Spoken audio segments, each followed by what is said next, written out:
Welcome to OWAD Today. I'm Sophia, pilot into the universe of Chinese. Let's continue unpacking supposedly equestrian age character. Qi is today's character, means flag.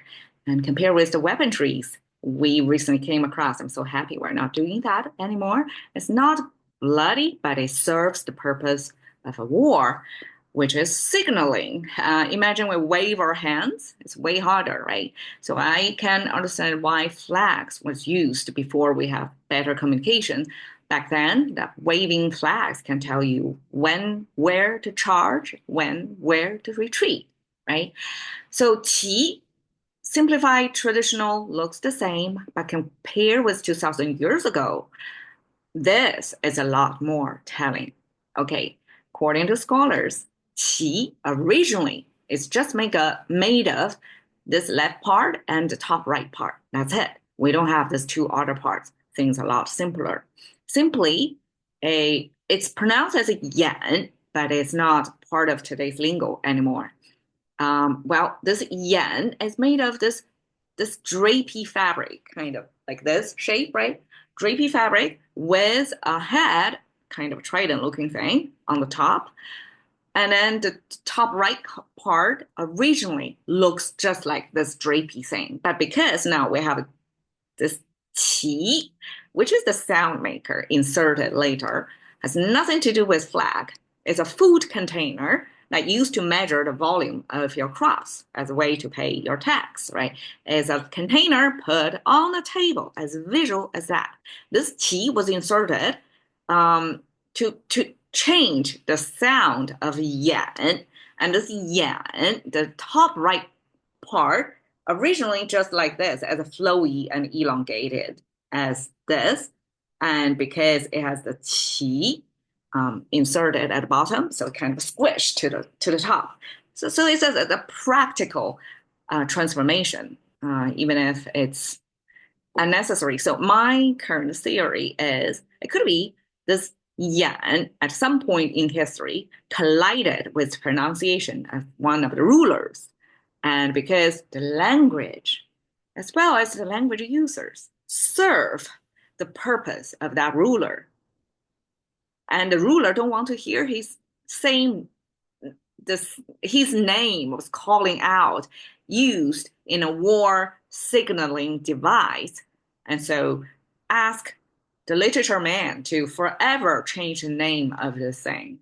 We added to convert the sound to qi. So here, this qi is truly a sound maker, doesn't carry any meaning of it. Okay. Anyway, today we inherited this sound modified qi, and we have 旗帜鲜明, flag, banner, fresh, bright. Doesn't make semantic sense to you? So flag and banner basically same category of things. They are used to signaling things visually, and fresh and bright, 鲜明 is a Chinese expression to say you have a vivid or very distinctive expression of something, as if it's really fresh. I guess Chinese use fresh to almost equivalent to English authentic in 2025. So 鲜, this fresh, paired with 明, bright, bright light reflection, right? So that is like clearly marked flag and banner. This whole expression, 旗帜鲜明, is a politically charged expression to say somebody who have a very strong opinion and position about something. And so they're going to love or hate something distinctively. Nobody is going to confuse or mistake about which side they are on. Okay, so that's 旗帜鲜明. 彩旗飘飘 is colloquial way. I don't know who came up with it, but it became so popular. 彩旗飘飘, colorful flags, flutter, flutter. Okay, so Chinese has no problem using redundancy to actually create a certain rhythm. And when we say 飘飘, it actually makes sense because when the flags are fluttering in the wind, it's not going to just do once and die. like stop moving, but it's going to keep flatter, right? And Chinese just repeat twice to tell you this is repeated motion. 彩旗飘飘 doesn't sound as romantic as it is.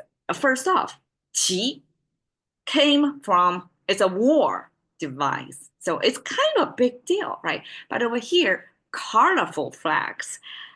Okay, now in the West, the DEI, the color, the rainbow color is associated as a banner for the DEI movement or LGBTQ specific banner to say we support diversity of your orientation specifically.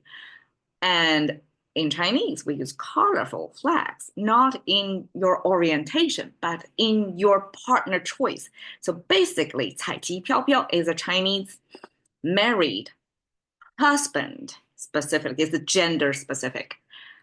They're saying, I want to be polygamous. I want to stay married so I don't rock my family boat, but at the same time, I want to have access to all the colorful flags fluttering out there. Can you imagine any culture husband would have such a even thinking? Okay, I'm not going because of course I'm biased. I'm on the woman's side. I'm on the wife's side. And the husband would have this expression as if this is probably not the norm, but the ideal setup for them. Like they want to stay married, but they want to freedom, the freedom to try to go to different colors under different banners, I guess. All right. 八旗 eight flags is the eight tribes from the Manchuria area who conquered mainland China. So it's true horsemen conquered the agriculture society. And eight flags simply is the tribes using flags to signify which tribe they came from. So that's 八旗 qi pao. So this flag is associated with this eight flags. So as the last ruler, as it's actually minority ethnicity, that they came in power to rule the last dynasty of China before Chinese turned republic for a brief time, that this flag is associated with that regime, with this horseman tribe from Manchuria area. And oh, I had a misspelling here. I mean robe. Okay, I don't even know what this word is. 旗袍 is a style of dress. It's a type of dress that became popular in the 1920s. So basically, it's the jazz age in China, in Shanghai particularly. Huge movie industry back then, lots of entertainment, lots of diversity, and women freed their traditional Chinese costume and made into this, I guess, attractive female attire that show off their curves, which originally just hide behind. This is traditional Chinese back then. It's like no curves. It's like a boxed up your body. Like everything is covered up. But qipao actually have tight areas that's more closely fitting. So here's the example of how qipao will look like. This is contemporary, like 2025. This is commercial to show.